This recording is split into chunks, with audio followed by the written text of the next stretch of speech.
Welcome to the Idea to Value podcast, where in every episode we highlight the latest insights into creativity and innovation from experts around the world. I'm your host, Nick Skillicorn. I care about the evidence behind what makes ideas happen, and I've already helped thousands of people just like you through my unique insights into recent scientific findings of how creativity works. I also show you how to turbocharge innovation programs so they finally deliver on the value and ideas you've been struggling to execute. Get your free training on how creativity can be improved by registering now at www.ideatovalue.com. Now let's get on with today's episode. Hello everyone, and welcome to another Idea to Value podcast interview. We've got a very special scientific mathematical one for all of you geeks out there today. I'm very happy to have Professor Lav Varshney with us today from the University of Illinois, and we're going to be talking about the mathematics of creativity and how that feeds into a lot of the artificial intelligence-based creativity that's really taking the world by storm nowadays. Dr. Varshney, Professor Varshney, it's wonderful having you here today. Yeah, Nick, it's great to be on your podcast. So for people who haven't heard of you before or know what sort of work you do, can you give us a brief background as to how you got to where you are now and what the interest in creativity has been? Sure. My doctoral work at MIT was focused on information theory, where I was trying to understand the fundamental limits of communication in various settings. So proving mathematical theorems that tell us what's possible and what's impossible in communication. And after that, I joined IBM Research, and I was there for some years. And as researchers, we were charged with brainstorming on ideas to do something pretty grand after IBM won on Jeopardy. And so I thought creativity is really a good next step after inductive reasoning, like was featured on Jeopardy. With deductive reasoning, like chess, you have all the pieces on the board. With inductive reasoning, you have to make some inferences. But with creativity, you're trying to create things that have never been imagined before computationally. And it seems kind of strange that computers would be able to do this, but we wanted to push in that direction. And so I started this project called Chef Watson, which was focused on the culinary domain. And we built a system that could generate novel and flavorful recipes automatically. And we tested them pretty extensively with chefs and had banquets and food trucks and cookbooks and all kinds of things. And that worked pretty well. And since I've moved to the University of Illinois as an assistant professor, I've been going back to my roots in information theory, asking what are the fundamental limits of creativity? Are there similar limits like there are in communications? And this is very interesting from a scientific perspective because it raises the natural question, the systems that we built at IBM or that Google have built or others have built, are they close to those limits, or is there a lot of room for improvement?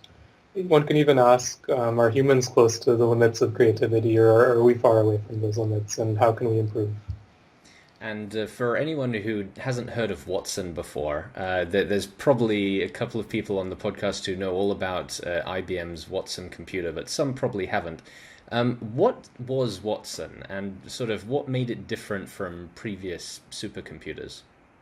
Right. So Watson actually is a whole suite of different technologies. There was the Jeopardy playing Watson, which was concerned with question answering, natural language processing, and so on. And then my project was focused on computational creativity, which was completely distinct technology. And there we were ingesting existing recipes, data from the chemoinformatics of food, so which flavor compounds are in which food ingredients, the psychophysics of human flavor perception, so which compounds do people like and dislike, a variety of other data sources, using that to develop models of human novelty perception, of human flavor perception, and so on. And then we were generating, say, millions of recipes and then picking the best ones using these psychophysical models, and then eventually creating recipe steps so you can actually cook, and proportions as well. So creating complete recipes. I remember many years ago reading about Chef Watson. I don't know if it was in Wired. It probably was in Wired, but they highlighted one recipe which no one had thought of before. I think it was some sort of chipotle sauce with random ingredients. Yeah. And it's one of the first examples that I think the mainstream press picked up on about something that a computer system had been essentially completely creative in generating that humans have had millennia to try out but just hadn't discovered before. Right. I think you had probably seen the Bengali barbecue sauce using butternut squash. That's the one. Yep, which was really good. And another recipe that was in Wired was a Caymanian plantain dessert. So that had a banana cream layer at the bottom, a lime and coconut layer, and then a papaya salad with cayenne pepper and plantain chips at the top for some crunch. So that was a really good recipe as well. That's one I enjoyed. And in fact, my wife and I, we served it at our wedding reception. Oh, that's lovely. Now, what I think a lot of people are probably scratching their heads about now is how can you claim that a computer actually did something creative? Because isn't creativity an innately human trait? Computers are great at computing things and searching for things, but creating something new, they can't possibly do that, can they? Yeah, it's an interesting philosophical question how we should define creativity. And there's different views on that. And of course, creativity is often cast as the pinnacle of human intelligence, kind of our defining glory in a way. So it is sometimes problematic to cast computers as doing that. But we essentially operationalize the definition in the way that psychologists who study creativity do, which is to say that we think of an artifact or an idea that's generated as creative if it is both novel and high quality in the domain. And any system that can create such artifacts or ideas we will call creative, whether it's human or machine. We're not delving into the kind of question of self-reflection or motivation or things like that that people often think about when they're discussing human creativity. We're kind of taking the very precise psychological standard of novelty and quality. I think it depends who you ask. Some people use the phrase new and useful. Some say like unique and valuable. And I think you're defining it slightly differently, defining it on quality. And what's the other criteria there? Novelty. Yeah, so it is novelty and quality. So again, it lines up very much with the way that the creativity researchers of the world are approaching the subject. Yeah, exactly. But one question then again, asking about how computers can be creative. Essentially, if you feed this computer a data set, are you just asking it to try out random combinations? So it's a kind of brute force creativity where it'll spit out essentially any calculated combinations it can come up with, and then does it require a human to sort through them to figure out this one's new, but it actually has some quality to it as well? No, actually, if you think of the culinary domain as an example, and you just look at ingredient lists, there's about 1,400 ingredients that people commonly eat. And so there's 2 to the 1,400 possible combinations of those ingredients. And that's astronomically large, right? There's no way you could search through all of those, even with a supercomputer. And so what we've developed are algorithms that are generative, that create new ideas through some sort of stochastic sampling, kind of some randomness, but inspired largely by existing human recipes. So we have an inspiration set that gives us inspiration, and we riff off of those essentially, recombining things, mixing things, and so on. And so then we'll get maybe 1 million ideas or 10,000 or however many ideas we care to generate. But then the key to this whole business is not just generative but selective algorithms. The ability to predict what will actually be flavorful or not, separately from human judges. And that's really what gives power to the machine. Because actually 1 million new recipes is not so useful to you. The 3 best ideas are what are actually useful to you. And that's what the algorithms generate. Absolutely. I think that's where we're starting to actually see progress in the world of artificial creativity, as I say it. Because you can set a computer to combine random words together and it'll do it until the end of time. But eventually you need to start giving it ways of assessing whether or not something has quality and therefore might be creative itself as well. Right. That's exactly what we were aiming for. If you look at earlier examples of computational creativity, like Doug Lenat, his automatic mathematician, it would give you theorems in logic that were true, but he would have to figure out which ones are actually interesting to people. Or Harold Cohen from UC San Diego, he had a painting system called Aaron, and Aaron would generate maybe 300 paintings overnight, but it was Harold who would in the morning pick which ones to actually print and send to the gallery. Here, the whole innovation is using large-scale data to be able to predict and model human perception to say that these are the 10 best things, and here's a ranking of them, and so on. And I'm really keen to get onto that sort of aspect of where we are nowadays with the quality of output of artificial creativity. But I want to just go back to one thing you mentioned earlier, which is this mathematical framework around creativity. Because there's obviously people approaching creativity purely from a human perspective, seeing how humans are creative, what's happening in the brain, what's happening when they're put in different situations. But how are you currently focusing your time and your attention on studying creativity? Yeah, so in addition to the culinary work, we've also been looking at a variety of other domains to actually build algorithms in fashion and in material science and in education to create engaging learning experiences for students. But within the mathematical theory, we've been asking what is the best that any system could do? We have some approaches for building systems. Others have various algorithms for generating creative artifacts, whether based on genetic algorithms or neural networks or association or all kinds of different algorithms. But we want a common framework to be able to compare all of them. What is the best that can be done by any system that's being created? And what we've done is established a mathematical framework.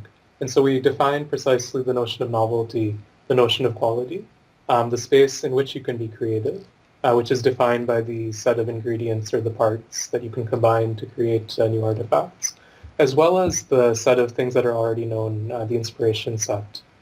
And using those 4 or 5 kind of formal mathematical statements, we can now generate a theory to say what's the fundamental trade-off between novelty and quality in a given creative domain. As you can imagine, it's easy to be novel but low quality. You just put random stuff together. And it's also easy to be high quality and low novelty. You just look stuff up in your favorite cookbook. But the tension is to do both simultaneously. And what we're able to prove is that there is a fundamental trade-off between the two. And that emerges essentially from an analogy to other branches of engineering theory, like information theory or thermodynamics. So you're saying that from a computational creativity aspect, the quality and originality or newness are inversely proportional. Is that always going to be the case? There's a relationship that says that one is a function of the other. It's not exactly an inverse relationship. It is possible to push beyond just a simple linear trade-off, and that's where very high quality creativity actually happens. But yeah, that's the kind of the basic result, that there is a basic tension between these two dimensions. So are we moving into a direction now, if you're saying that there's not necessarily always a trade-off? The way that technology nowadays is going, and I don't know the answer, I'm really excited to hear your opinion, but if you think about it using functions that people might be familiar with for everyday computing, if you were to want to have a button that says create and have 2 sliders, one for quality and one for originality, does one always need to go down if the other goes up, or would you eventually be able to just say set them both to 100, click create, and you get the next piece of Shakespeare out?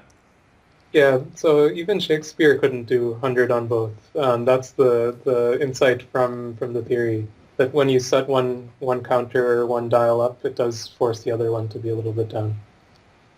And do we have now a feeling from the mathematical aspect where the ideal ratio is, or is that something that's just not possible? It's a full trade-off curve, so you can go from fully novel and fully not high quality all the way up. So you can trace out that whole trade-off curve, and there's different settings where you want different trade-offs.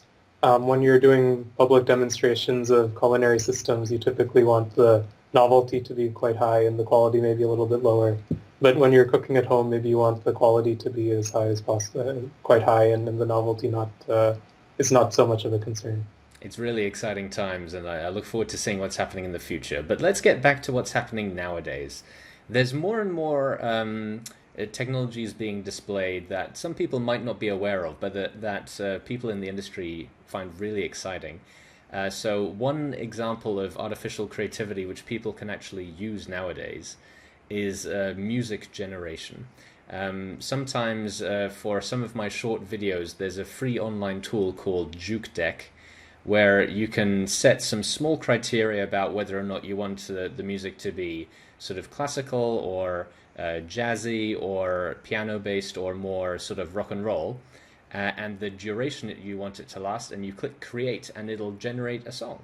And if you click it create again with the same criteria, it'll generate a completely different song, and every time it's completely unique. And this is generating music that previously people would have associated only humans can produce. It's quite an exciting development. It is, yeah. So there is of course a history to this. People have been working on artificial music generation for maybe 30 or 40 years, perhaps even longer. But some of the new results that are coming out from, say, Google Magenta, or other from Sony and from some other research groups, they're quite fun to listen to. I actually listen to them sometimes myself. And some of those technologies are actually using neural networks, so-called deep learning, to learn, to model the nature of music, and then use the models in reverse to do generative things to generate new music. One of the difficulties with deep learning is that it's not very interpretable. The neural network models that come out of training are hard to interpret. So it's hard to essentially parameterize what's going to happen. You can do a kind of mix jazzy with classical, but you can't say I want it specifically like Bach or specifically like Beethoven or Mozart, or this aspect of Mozart and this aspect of Bach. And that's what's suggesting some new research that my group is doing on concept learning. What we're trying to do is take music and essentially learn the laws of music theory from it automatically in a human interpretable form.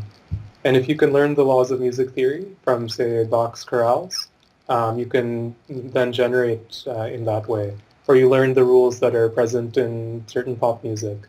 You can essentially have a new music theory for that, and then use that to generate new music. And then it'll become much easier to parameterize and specify what kind of thing you want. And that's one of the things we're working on right now. So outside of music, are there any other examples of computers generating things that could be considered truly creative works that you think should be more widely known nowadays? Yeah, so I think there's a lot of work these days in visual art. And so there's paintings that are computers, animations, or all kinds of things in visual art that are becoming very good. And then there's also domains that are not considered so artistic typically, but that require a lot of creativity. So things like engineering and science and so on. Culinary is kind of in between. And there's a lot of growth in computational creativity now for these kinds of domains, largely in supporting humans, but also acting on their own, whether it's building new bridges or developing new materials for, say, metal alloys. That's a surprisingly down-to-earth problem, but where you can still be creative. Copper and iron and silver and zinc, you can still mix them in new ways that people over the last 5,000 years have not thought about yet.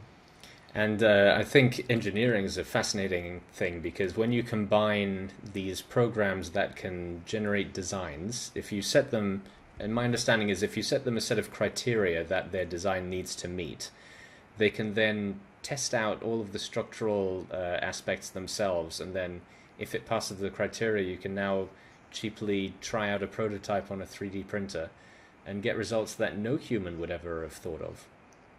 Yeah, that's right. I think there's a lot of exciting things going on in engineering. What about aspects of creativity that computers really struggle with? What sort of examples do you have of that? So I think one of the things is when you model things computationally, or when you kind of cast things mathematically, there's almost by definition things you do not model. So to take the example of culinary, since I've been working on it for some time, If you don't model things about the sound or the color of food, for example, you might end up with things that are not visually appealing if you're only focused on the flavor and notions of novelty. So you might end up with a Midwestern mushroom stroganoff that's just brown colored and not very appealing. So it's largely about what you're modeling. And the other aspect of creativity that's very hard to do computationally is what people call transformational creativity, providing completely new views or frameworks for thinking. Some of the greatest advances in human history have been this kind of transformational kind of creativity rather than so-called normal science, kind of a normal kind of creativity where you take existing things and recombine them in new ways.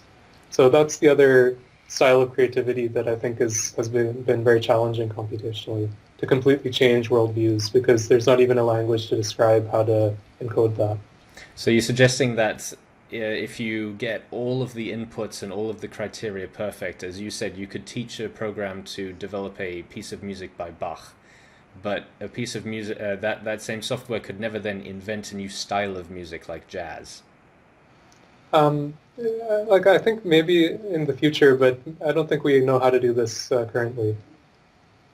I think a lot of people are really excited by that idea, but at the same time, there's probably some people who think, "Yeah, I'm not quite ready for the Terminators to come and take over yet." But Yeah. yeah, And actually, yeah, like what I've been finding in my experience is that some of the most creative things emerge when we combine human creativity with machine creativity. When you allow the machine and the humans to have conversations, essentially, let the human impose different constraints than the human would naturally, push them into new boxes, and let them do their thing. So that's kind of the combination of the two is actually quite powerful. Have you got an example of that? Yeah, so in most of this work we do in all the application domains, we've been working with human experts, and so we will give them perhaps not a complete recipe, but just the list of ingredients and the name of the recipe, and then they'll develop techniques themselves. Or with education, we'll develop kind of the framework for how to teach gravity using experiments, but we'll let some of the specifics be developed by science teachers. So in all of these examples, it seems that there's some value in bringing the human and the machine together. And I look forward to seeing where the technology takes us in the next couple of years. Professor Varshney, it's been absolutely fascinating speaking with you today. If people want to find out more about the subject or about the work that you're doing, have you got any resources that they can check out? Sure. If anyone wants to go to my research website, it's www.varshney.csl.illinois.edu. There's links to papers and other materials. So I'm sure people can check those out. Absolutely. I'll get all of those links down in the description below. And I just want to say again, it's been absolutely wonderful having you here. I've really enjoyed our conversation, and I look forward to speaking again with you soon. Yep, sounds good, Nick. It was fun for me as well.